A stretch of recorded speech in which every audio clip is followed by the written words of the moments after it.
nós vamos falar mais de economia. Nós estamos em contato agora com o Sérgio Vale, que é economista-chefe da MB Associados. Sérgio, boa tarde. Boa tarde, Denise. Bom, vamos começar até falando um pouquinho sobre essa questão da Petrobras. Você acha que é possível garantir essa estabilidade de preços que a nova direção está prometendo ou sinalizando? Olha, Denise, estabilidade de preços que a gente poderia ter, talvez o presidente e a equipe que está na Petrobras agora, trazer um pouco mais de previsibilidade em termos de colocar momentos em que a Petrobras vai fazer os ajustes de preço, né, em vez de deixar alguma coisa muito dependente da evolução per se do preço internacional do petróleo, da taxa de câmbio, colocar momentos em que esses preços serão revistos a cada 15 dias, a cada mês. Isso traz um pouco mais de previsibilidade. Eu acho que o presidente da Petrobras poderia ir por esse caminho. Agora, as questões mais de longo prazo, mais de fundo em relação à estabilidade de preço, que passa ou por imposto ou por fundo, não é algo que a gente vai conseguir resolver agora no curto prazo, até porque você tinha até colocado a questão, será que a gente vai ter estabilidade de preços daqui para frente? Dado o cenário que a gente tem um câmbio possivelmente ainda depreciado nesses próximos 2 anos, pelo menos, e um risco de preço de petróleo, do barril de petróleo continuar muito pressionado, né, a gente tem alta liquidez internacional, crescimento mundial muito forte, especialmente de China e Estados Unidos, a tendência é de ter uma demanda forte e dar sustentação a esses preços, pelo menos nesse ano. Então eu diria que a gente ainda tem um risco dos preços em reais de combustíveis ficarem muito pressionados, e aí não vai ter alternativa. A equipe da Petrobras vai ter que pensar em como repassar isso. Acho que a mensagem do Lune Silva é correta no sentido de que tem uma governança hoje muito melhor do que era no passado e não tem como esconder esses preços dentro da empresa, dentro da estrutura e do balanço da empresa. Precisa ser repassado. O que eu acho que dá para discutir hoje, e eu acho que isso eventualmente vai ser feito, como repassar, a sistemática de repasse desse preço que talvez a gente pode aperfeiçoar e é o que dá para fazer agora nesse momento. Agora, Sérgio, vamos falar de atividade econômica, né? Porque nós tivemos hoje a divulgação do IBCBR, que é a prévia do PIB, o retrato do que aconteceu no mês de fevereiro, veio até melhor do que a média das projeções, expansão de 1,7% sobre o mês de janeiro, mas aí nós temos o mercado na média continuando aí a cortar as projeções quanto ao PIB deste ano. Hoje saiu também o relatório Focus, que é uma média das projeções das principais instituições de mercado financeiro, consultorias, prevendo na média uma expansão de 3,04%. Semana passada estava 3,08%. Então há uma desconfiança com relação ao comportamento da atividade econômica que se revela aí nessa constante revisão para pior, né? Pois é, Denise, olha que interessante, de certa forma até paradoxal, porque em outros momentos, uma recuperação, como a gente viu desse primeiro trimestre, de fato a gente, com os números que foram divulgados do IBCBR, com os dados secundários que estão vindo de atividade de março também, acho que a gente vai ter um primeiro trimestre melhor do que se imaginava. Talvez a gente consiga até afastar a possibilidade de recessão que a gente estava falando no passado, né? Talvez o primeiro trimestre possa até ter uma alta, esses números ainda estão em revisão, mas é possível que a gente consiga afastar aquele aspecto da recessão nesse primeiro semestre.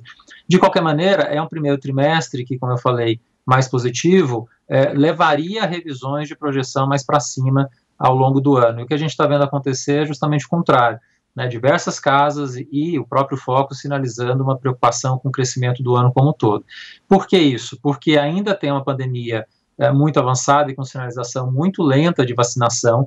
A gente está terminando aí o primeiro mês do segundo trimestre com a vacinação muito lenta, a economia relativamente parada, então o segundo trimestre eu acho difícil, aí sim a gente não ter uma queda de PIB acontecendo, e a expectativa toda que se coloca agora em relação ao segundo semestre, a gente vai conseguir sair com mais intensidade na atividade ou não. De novo, está atrelado à recuperação mais forte da vacinação, especialmente a partir do terceiro trimestre, para a gente conseguir ter essa saída mais rápida.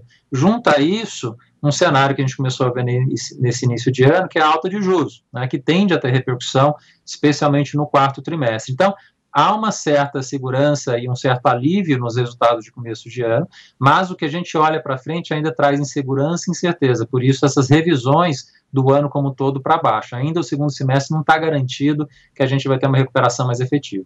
Agora, Sérgio, o que aconteceu em fevereiro não é um indicativo do potencial de reação da atividade, se de repente a gente conseguir controlar mais a pandemia e não exigir novas medidas restritivas que vêm tanto por parte de autoridades, de governadores e prefeitos, como a própria população, com uma boa parcela, fica com medo mesmo do contágio, se retrai mais, fica mais isolado mesmo, é uma consequência do avanço da pandemia. Mas se tivermos, a partir de um esforço que se está vendo aí em várias esferas para se obter mais vacinas, você vê esse potencial de reação da atividade ou tem outras coisas ainda emperrando? Não, certamente, Denise, especialmente na parte de serviços, que é o setor que mais sofreu ano passado por conta da pandemia.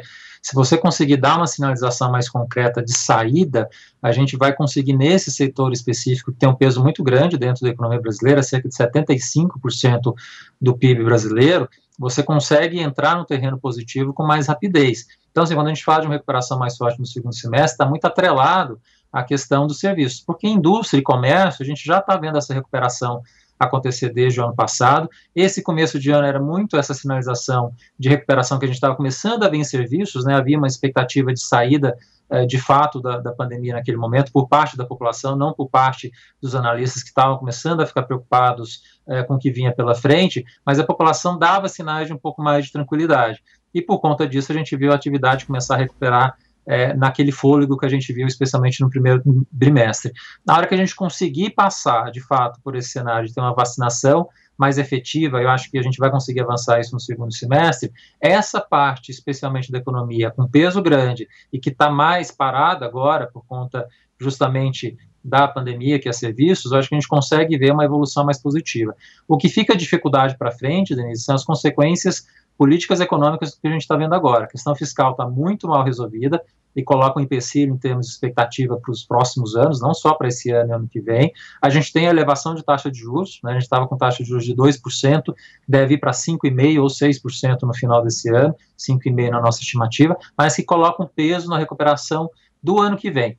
Eu acho que está muito certo para todo mundo que 2021 você tem crescimento, a gente vai conseguir, especialmente no segundo semestre, dar números melhores de reação à pandemia, mas a gente começa a colocar um pouco de nuvem, infelizmente, no ano que vem. Tem muitas incertezas políticas e econômicas que estão se somando e colocam um entrave numa recuperação que poderia ser muito maior no ano que vem. Eu te perguntava de outros fatores, além dessa questão da pandemia e de medidas restritivas, exatamente por causa de ambiente político, dessa questão fiscal muito mal resolvida por enquanto, precisa começar a resolver tendo uma aprovação efetiva do orçamento deste ano e depois toda uma agenda que pode ser encaminhada, mas tem outros ruídos políticos. Nós vamos ter o andamento de uma CPI da Covid, que a gente sabe que sempre produz noticiário desfavorável, o governo é um dos principais focos, então se isso traz mais preocupação, e quanto mais a gente avançar no ano, mais próximos estaremos de um ano de eleições. Exatamente, Denise. CPI, por mais que eventualmente você traga resultados, esperamos que traga resultados positivos à frente, no momento em que a gente precisava avançar com várias reformas, certamente a CPI vai ser um elemento que vai deixar essas reformas um pouco em compasso de espera. Mas, de certa forma, a gente já imaginava que, especialmente na questão fiscal, que é muito difícil, dependeria de um esforço mais concreto do governo, do Centrão, para avançar nessas pautas, a gente já via com dificuldade isso acontecer. E, corretamente, você coloca a questão da eleição. A eleição, por mais que pareça estar distante, na verdade, ela está muito mais próxima do que a gente imagina, especialmente depois de março, com a possibilidade do Lula, de fato, virar candidato, essa polarização crescente que a gente está vendo, coloca essa questão da eleição num tempo muito antecipado do que a gente gostaria, do que se imaginava. Isso também causa repercussão para a economia brasileira ao longo do ano que vem, em termos de incerteza do que seria o próximo governo, o que ele conseguiria fazer em termos de reformas, e isso traz, para especialmente investimento, expectativa mais complicada. Então, é um cenário que não está muito simples, muito fácil, com dificuldades políticas e econômicas pela frente, que coloca essas incertezas e essa, infelizmente, expectativa de crescimento ainda baixo no ano que vem. Agora, Sérgio, qual a tua expectativa em termos de PIB e fechamento deste ano? Você acha que o mercado ainda pode cortar mais? Você acha que fica meio parado em torno dos 3% mesmo? A gente está com 2,6% de crescimento na MD, de expectativa para esse ano. Eu acho que vai acabar ficando em torno disso, Denise, entre 2,5% e 3%. Ou seja, no final a gente não consegue recuperar o que a gente perdeu de PIB ano passado. Eu acho que essa é a grande mensagem. Enquanto diversos países lá fora estão conseguindo, com as políticas que foram feitas e a rapidez em relação à vacina, eles estão conseguindo entregar um resultado muito mais favorável.